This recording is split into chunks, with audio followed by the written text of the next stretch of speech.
What's going on, Solid Steppers? This is Miss Ward. I was reflecting this morning, this beautiful morning in Florida. We don't know what kind of weather we're going to have because we in that season where it's raining at one exit, the next exit it's sunshine, then the next exit you're in the middle of a damn tropical storm. So, I'm careful on these streets out here because I realize my defensive driving is king. Especially in South Florida, boy, because I'm telling these folks be making up rules as they go. But anyway, the point the thing I want to talk about is that time is going to pass anyway. The key is, what are you going to do with that time? So, like for me, I made a commitment to myself that since I'm focusing on the other side of my business, which is government contracting, to make sure that I'm signed up with every county, every city, and every state. And that's a process. That's something you don't do every night, but the processes are very similar. And once you get a system going, it's on point. People always look at the federal level, but they never look at the state and the city levels. All these people have X amount of dollars to spend with you, and this is why every move I make is a business decision. So I'm saying all that to say is that you should have multiple streams of income. And I want to kind of talk about people who quit their jobs and do any business. We're going to just use appliance repair as an example. A lot of people quit their jobs because they get a couple of licks, they get a couple of grand or whatever. They get to a point where they're making X amount of dollars, and they feel they can leave. Look, I'm not knocking anybody that got the ball that do that.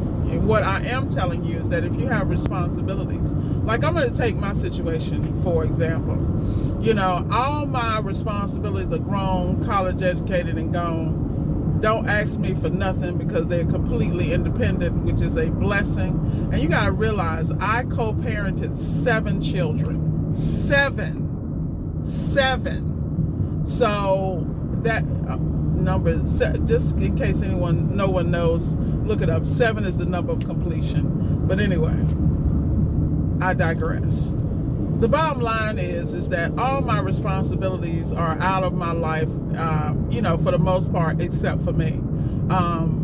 I've already had everything. I've already had the $500,000 and up home, 5 bedroom, 4 baths, guest room, guest house, all that stuff. I did that type of stuff like 15 years ago. You follow me?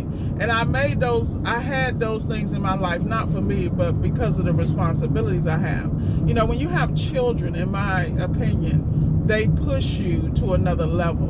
Like, if you didn't have kids, half the stuff you do, you wouldn't even do. Half the drive you have, you wouldn't even have. There's very few people that are born with innate drive. Like, I'm the bomb, and I got to push my damn self. I was just talking to one of my mentees. Like, I got to push me because I don't have anyone to push me, And, but that's on me. But I'm saying all this to say is that when you have responsibilities, your moves are you got to be careful with your moves. Your children should inspire you and whatever your responsibilities are. But I didn't have any of that when I started this business. Plus, I had other streams of income and other businesses going at the time. Also, I'm a minimalist. So I live very sparsely. Like, I go out and I do, I go experience what I want to experience whenever I want to experience, simply because that's who my spirit is. I've traveled the world, lived in Japan for some time, China, different places like that. And, state of Washington is one of my favorite places, Seattle, Washington, and the outlying islands. North Carolina is one of my favorite states. Lived in Atlanta, Charlotte, Seattle, Oak Harbor, different places throughout my life, California. So I've had experiences. And so there's no shiny objects for me. Like, I don't care if it's a relationship drive. I don't care how fly you are. If your credit score ain't right, if your head ain't on straight, and we can't have a reciprocating business and personal and professional relationship, it's not going to happen. Like, these things are already decided in my life. Now, we all get tempted and distracted. That's life. But the reality is the shit's a test. Pass the damn test. Stay focused on your goals. The reason I'm saying all this is that I watch people that leave jobs, or they don't understand how to maximize and extract everything from that job, because the job is damn sure going to try to extract everything from you, and be able to parlay it in your business. Like, the beautiful thing about the positions I held, I was in upper management positions where I was responsible for entire states and regions, and I worked my way up those ladders, and I worked in non-traditional fields. So all that non-traditional stuff helps me in what I do now. You know, I mean, from the training, you know, I went through Franklin Covey training, I went through Aon, I went through Six Sigma, I went through all that stuff. And then while I was working in those environments, I turned, because I was regional, so I traveled constantly, like 300 days a year. I always turned my traveling into a seminar, because I was constantly trying to make sure I beefed up my game. This is why I can refer you to Good to Great by Jim Collins.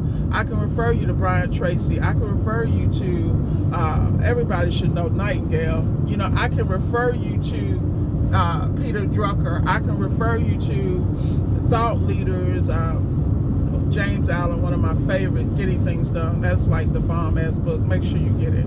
It's all about, it helps you put your life in order. With Brian Tracy, he had several books on self-discipline. Great stuff. You know, and then you got everybody that everyone knows, from Gary Vee to Grant Cardone. And I want y'all to make sure y'all watching Grant Cardone, because Cardone Enterprises is dealing with HVAC now. Y'all better watch out. This dude is a beast. And the reason he's going in that industry is because of how lucrative it is.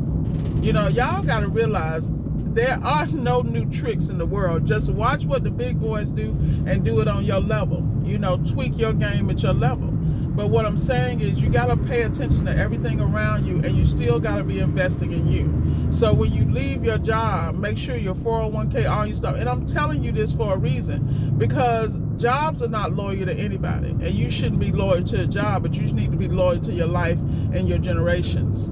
You know, like I hear young people always say, I'm hustling for my last name. That's all about legacy and leaving something so that your kids and you know, the generations behind you don't have to struggle, you know. But there should be qualifications and prerequisites for that.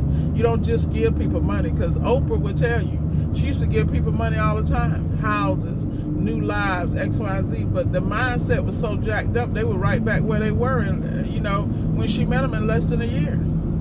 The reality is, you have to be mentally prepared for whatever you want, and the only way to get there is to be very clear about what you want and start to shed the things that are keeping you from being successful.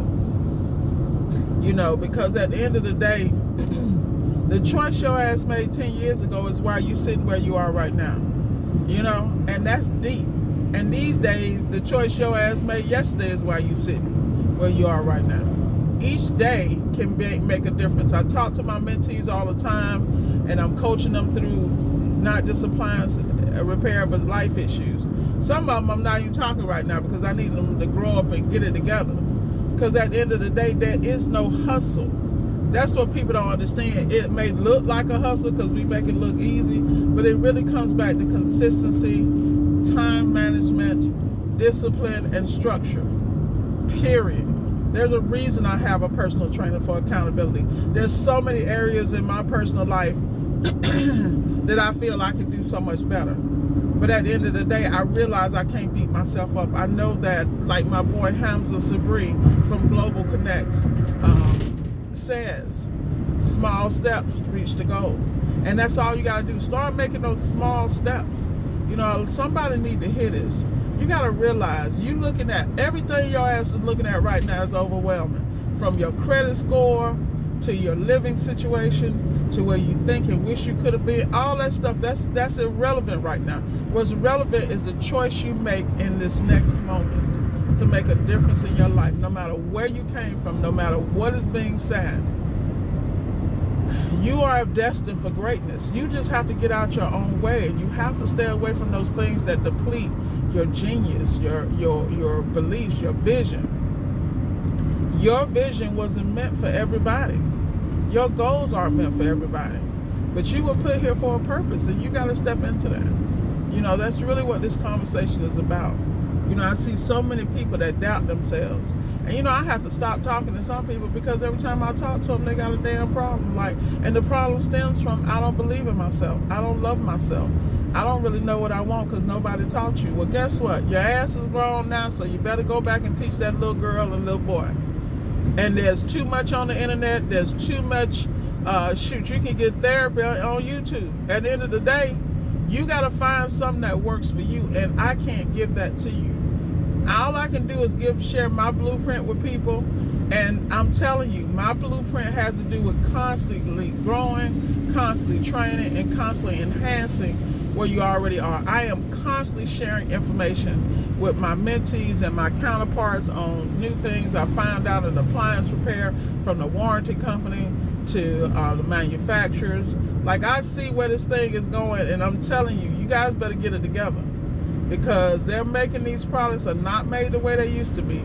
And even when you repair them, there's some questionable things, because you're repairing something that's not on a solid foundation. If it's not built like the old ones, you better believe it's going to be some drama later. You know, like I had one mentee that said to me just a minute ago, yesterday, in fact, about having an issue with a customer. And the customer said, why do you fix it the right way the first time? Or why do you see this issue coming down the line? And he asked him point blank, you know, let me have that crystal ball you got so I can win the lottery. I mean, this is reality. But y'all got to realize the expectation of the client is very interesting, because most people don't have a clue. They don't have a clue how appliances work. They don't know how cars work. Half of them don't know how their damn brain work. But at the end of the day, you are responsible when you go into someone's home and charge them a fee for a service. You have to be as transparent as you can be, and you have to qualify your customer. See, the mentee said to me, you know what, Miss Ward, I need to get some of your customers because my customers are blah, blah, blah. And that's one reason why I spend time with my mentees, and I take them on ride-alongs with me. And we go spend a day doing jobs together. Because when they walk in the environments of the clients that I service, they're just wow. Well, the bottom line is I qualified those clients. I qualified those customers. I don't take every customer, because I understand the environments I need to be in. Number one, not to be stressed out. Number two, to be able to provide the best service. Like, this is a give and take relationship. Like, there's certain sites I don't even use because of the clientele that visits those sites. They're not my caliber of customer, and I'm aware of that. You know, it kills me how people go in and they look at all your 5-star reviews and they want 5-star service, but they don't want to pay 5-star money. Well, guess what? You're not my customer, because in order for me to maintain this level, I have to be paid, and I have a business to run. But at the end of the day, most people don't understand it. They just out here fixing stuff for the low, killing the market. You know, that's okay. They can have the low-hanging fruit. I'm not interested. I'm interested in being on a steady platform that will feed my interests, my business, and my future.